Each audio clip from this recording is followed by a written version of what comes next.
What would it take for God's kingdom, the gospel, to advance in the world and in the church, and for people to be growing in their walk with Jesus? I want to share a challenge with you that me and some of the guys from church were talking about this past Sunday, talking about the subject of prayer, and specifically a challenge of, if God had answered all of your prayers in the last week, how would the world be different?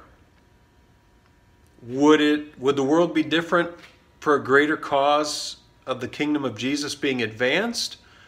Or would it look like your own little bubble and sphere would look good just for you, but really outside of that, there's really nothing going on where you could see Christ moving? And the challenge was for us to, when we pray, think outside of ourselves. Yes, it's okay to ask God for our needs that we need met and stuff, but to think so much greater of, what would it take for God's kingdom, the gospel, to advance in the world and in the church, and for people to be growing in their walk with Jesus?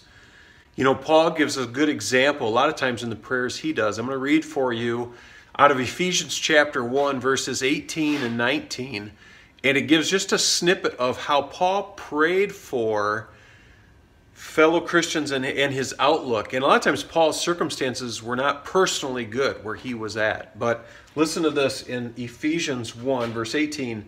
I pray that the eyes of your heart may be enlightened, so that you may know what is the hope of his calling, what are the glorious riches of his inheritance among the saints, and what is the immeasurable greatness of his power to us who believe, according to the work of his vast strength.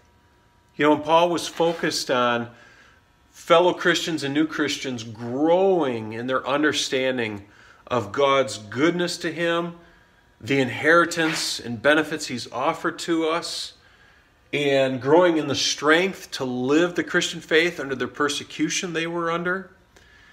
And so that's just a challenge for me, and I hope for you as well, is how are you praying? Take an inventory of that. Are your prayers prayed in a way that would impact your fellow Christians, your fellow family members, in their growth and understanding of what Christ has for them? That's a challenge to think about today. Have a great day.